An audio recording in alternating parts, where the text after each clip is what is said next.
আশা করি সকলে ভালো আছেন, কিন্তু আমাদের নোয়াখালী ভালো নেই। সালাম আলাইকুম, কি অবস্থা? ভালো আছেন?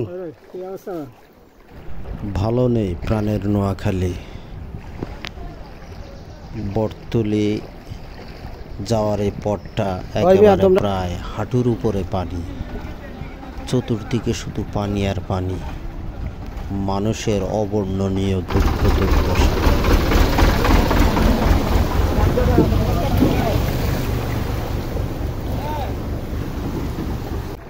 বর্তমান বন্যা পরিস্থিতির যে কি বলবো, বলার কোনো ভাষা নেই।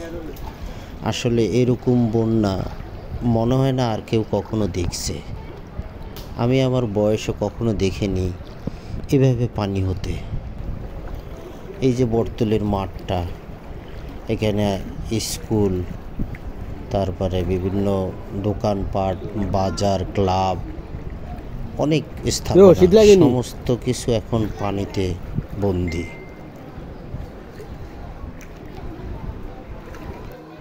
এমন একটা পর্যায়ে পানি যে মানুষ ঠিকমতো বাজার, হাট, সদাইপাতি কোনো কিছুই একেবারে অসম্ভব হয়ে দাঁড়িয়েছে। এই যে মাঠটিতে খেলাধুলা চলতো বন্ধ, মসজিদে মুসল্লিরা নামাজ পড়তে যাবে, সেই পরিস্থিতিও খুব একটা সহজ নয়।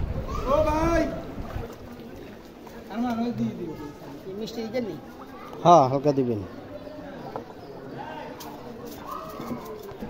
স্কুল, কলেজ, বিভিন্ন পাকা ইমারত স্থাপনাগুলো বন্যা আশ্রয় কেন্দ্র হিসেবে ঘোষণা করা হয়েছে। আসলে প্রত্যেকটা কেন্দ্রে মানুষের একেবারে ঠাসাঠাসি ভিড়, ছোট ছোট বাচ্চারা, মহিলারা, পুরুষ, সাথে গবাদি পশু। আসলে মানুষের অবর্ণনীয় দুঃখ দুর্দশা। প্রত্যক্ষদর্শী যারা, শুধু তারাই এই জিনিসটা উপলব্ধি করতে পারে যে মানুষ কত কষ্টে আছে। অনেকে ঠিকমতো খাবারও খেতে পাচ্ছে না, সাথে দেখা গেছে দৈনন্দিন কর্ম যেগুলো আছে, গোসল, খাবার, পানি তো খুবই তীব্র সংকট।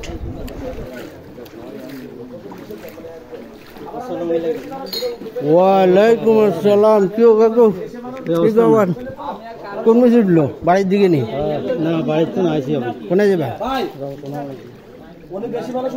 এখানে কিছু স্বেচ্ছাসেবক কর্মী আছে, তারা যথেষ্ট পরিশ্রম করে যাচ্ছে। অনবরত বানভাসী মানুষদের সহযোগিতায় নানান উদ্যোগ নেওয়া হয়েছে। আমাদের অত্র অঞ্চলের বিভিন্ন যারা বিত্তবান রয়েছেন, তারা সহযোগিতার হাত বাড়িয়ে দিয়েছেন। অনেকে অনেক কেন্দ্রে ব্যক্তিগতভাবে দায়িত্ব নিয়েছেন খাবারের। মোটামুটি সকলের সহযোগিতায় পরিস্থিতি অনেকটা সামাল দেওয়ার মতো উপযোগী হয়ে উঠছে। তারপরেও চাহিদার তুলনায় অনেক অপ্রতুল। যেমন প্রত্যন্ত গ্রাম অঞ্চলগুলোতে যেসব ঘর বাড়ি একেবারে নিম্ন অঞ্চলে, সেখানে তাদের ঘর বাড়িতে একেবারে বসবাসের বর্তমান পরিস্থিতি বসবাসের একেবারে অনুপযোগী। সবাই কিন্তু একেবারে আশ্রয় কেন্দ্রগুলোতে ঠাঁই নিয়েছে। এজন্য এখানে মানুষের একটু কষ্টটা বেশি হচ্ছে, খাবারের চাহিদাটাও বেশি। আসলে পুরো বিষয়টা এমন হলো যে পানির এমন একটা অবস্থানে আছে, সবাই এক ধরনের স্থবির হয়ে পড়েছে। ব্যবসা বাণিজ্য, মানুষের যোগাযোগ, বিদ্যুৎ তো নেই বললেই চলে। বেশ কষ্টসাধ্য।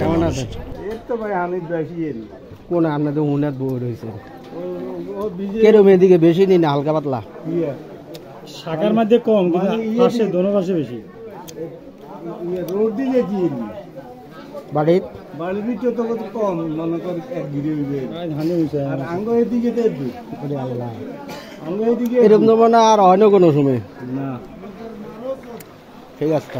আসলে অনেকের সাথে কথা বলে দেখলাম, কিছু মানুষ আছে যারা খুব কষ্টে আছে, কিন্তু ঠিক বলতে পারতেছে না, কারোর কাছে চাইতেও পারতেছে না। পরিস্থিতি এমন এক পর্যায়ে এসে দাঁড়িয়েছে। যারা বিদেশে থাকে, বিদ্যুৎ না থাকার কারণে, মোবাইল নেটওয়ার্ক না থাকার কারণে প্রবাসীরা দেশের মানুষের সাথেও ঠিকমতো যোগাযোগ করতে পারতেছে না। তাদের আত্মীয় স্বজনদের খোঁজখবর নিবে এমন একটা একেবারে খুব কষ্টকর পরিস্থিতির মধ্যে আমরা সবাই আছি। আলহামদুলিল্লাহ। আর বালা থাকে কেমনে, কেউ ভালো নাই, উর্ফও না নিচও না। আইসি বুধবারে।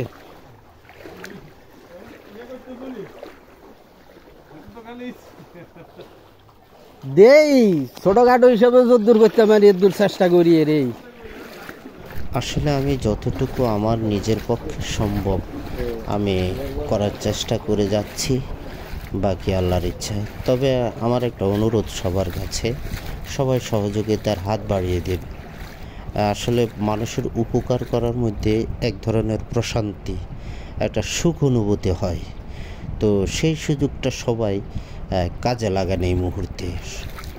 যারা কষ্টে আছে, বন্যায় বিপদগ্রস্ত অবস্থায় আছে, সকলের সহযোগিতায় সকলে সাহায্যের হাত বাড়িয়ে দেন। কেউ যাতে কষ্টে না থাকে এভাবে সকলে সচেষ্ট হওয়ার চেষ্টা করুন। কারে টোকাইতে আছেন মাছের নি হাননি কোন কি ওই কাশ্মীরের দিকে হোসেনপুরের দিকে জাল উড়াইলে 2-4 হাঁসমন প্রতি জালে। লম্বা করে হাতে জায়গা লাগে সরু করলাম করলাম তো চিনি না, তো আমি বাড়ি কোন কই দিবি আমি কোন বাড়ি কই আজ গেলে কম ভেঙে পারে। তারপর হাতে দাদার নাম থেকে ও এবার কেছেন আজকে চিনি না, তো ভালো আছেন কেউ আমি খাইয়া লাগছে দিয়েছি আমি অর্থ জায়গা তো লাগিয়ে না। ইয়ানের এলাকা যারা দেয় জিনিস খেয়াল করবেন সকলে। আমি কাশীপুর বাজার থেকে রওনা দিয়ে দিঘিরজান হয়ে তবরপুল দিয়ে ঠিক আমি বটতলী বাজার হয়ে আমাদের এই মির্জানগর, উত্তর মির্জানগর আমাদের বাড়িতে আসছি। খেয়াল করবেন কোনো শুকনো জায়গা কিন্তু নেই, শুধু তবর পোলটাই শুধু শুকনো, দিঘিরজান বাজারের পোলটা শুধু শুকনো, এই আর সর্বত্র শুধু পানি আর পানি। আপনি ডানে বামে চতুর্দিকে যেখানেই তাকাবেন শুধু অথই পানি আর পানি। তো ঠিক অনুনমনীয় যে মানুষ কত কষ্টে আছে, কীরকম মানুষ একটা ভয়ানক পরিস্থিতির মধ্যে আছে, আশা করি সকলে অনুধাবন করতে পারতেছেন। আমাদের এই বাড়ির প্রবেশের এই সড়কটিতেও প্রায় 1 হাঁটুর উপরে পানি।